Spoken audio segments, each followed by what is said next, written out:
Hey guys, Richard at Ride and Zoom here, again in the shed, not my actual room. I watched this episode earlier at like 1 o'clock, so I really should have done this in the room while I had the episode like paused the menu, but whatever. So yeah, this is the Doctor Who episode 10. Yeah, episode 10, Love and Monsters review. Now, this is what I mentioned yesterday, and when we saw that, basically this episode has a horrendous reputation. I wouldn't say it's 50-50, I'd say it's more 70-30, hell, 80-20, like bad to good.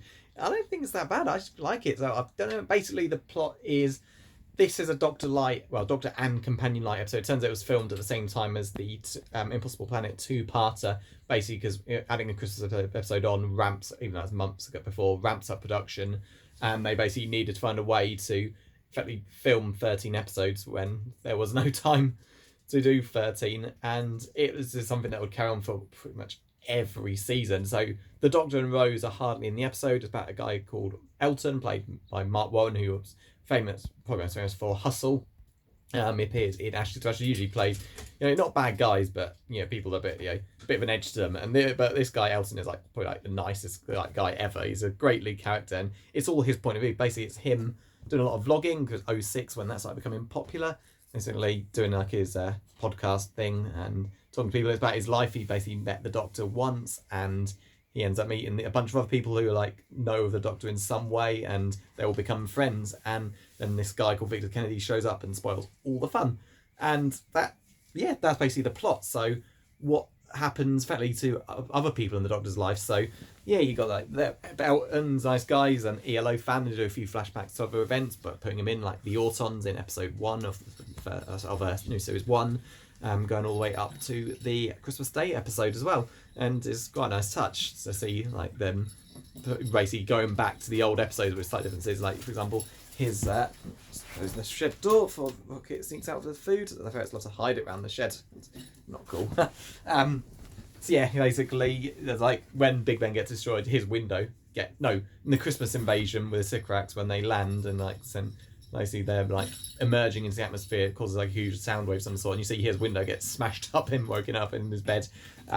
Basically it's him and a bunch of these other people who all know about the Doctor in some way, but in the end it doesn't matter. They just become friends, all basically playing music to ELO songs, writing stuff, all kinds of stuff. And they get this visitor called Mr. Kennedy, played quite well and quite bad by Peter Kay, who basically spoils all the fun, turns them into a classroom because he's desperate to find the Doctor as well for his own reason. And this is so I mentioned a while back that I didn't love Jackie that much series 1, but in series 2 and in particular one particular episode I absolutely loved it. This is that one. Elton befriends her, even though she's part of the plan to find the Doctor, but he get along with her, get along well with her. Eventually she tries seducing him. It's quite funny actually, watching him really awkward as she's playing Il Divo music and throwing wine over his shirt. And it's a great bit when he decides the perfect infiltration is to do what she wants. It's a great bit when he takes his shirt off. You're right, it's hot, it just got hotter. Does a Superman-esque pose.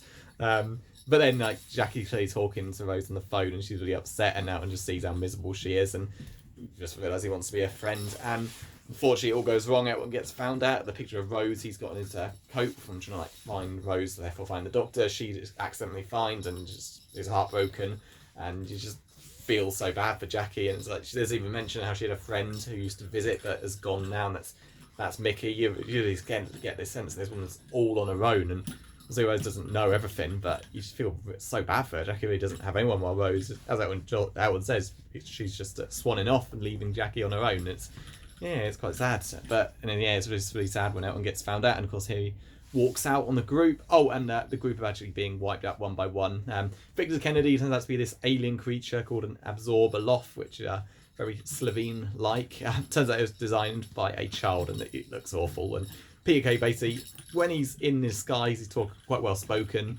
and then he's using his Max and Paddy Road to Nowhere Bolton accent when he's in his true form, and it's terrible. So in the end the Doctor appears.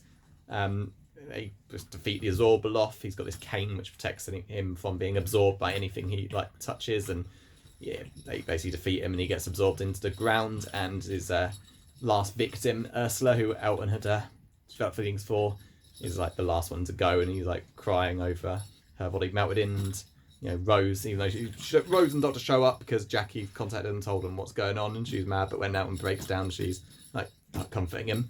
And it's sad, quite a sad episode in a way. Elton meets all his friends, just basically being part of the Doctor's life in a way, and they will die. And yeah, it's quite sad.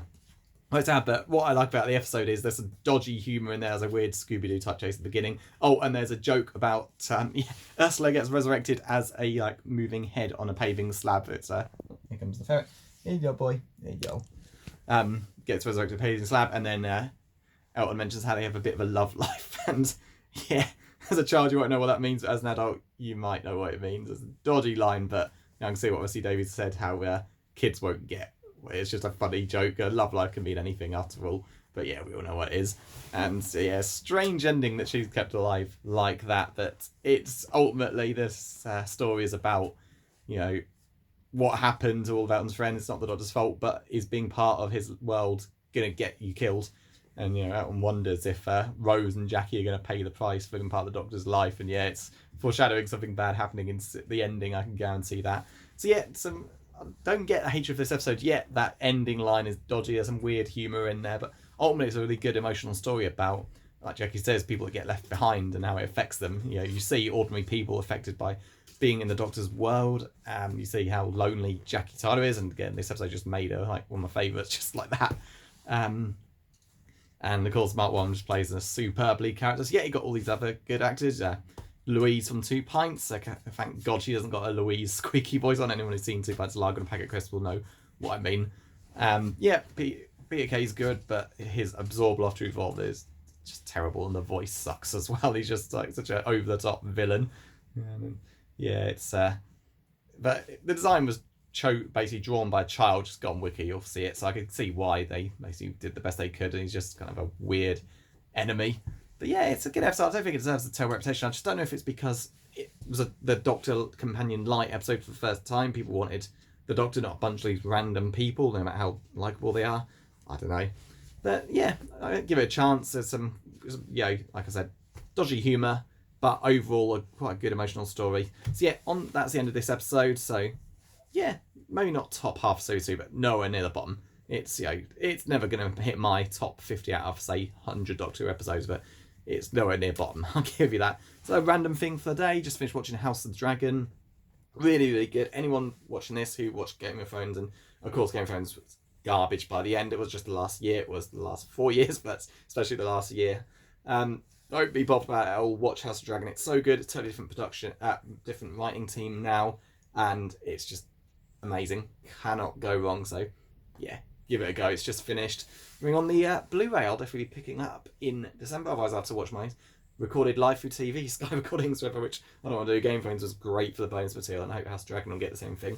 So yeah, that's it. So tomorrow's episode is Fear Her. Now this one sucks. To me, Love Idiots Lantern is the worst. This is the next, and I haven't watched the episode. Like Love and Monsters, I've watched 1 or 2 times in the last 10 years. Fear Her, I've not. I only ever watch it because I have to, and tomorrow night is absolutely one of those have to. So that is it then. So I'll see you next time. Have a good night.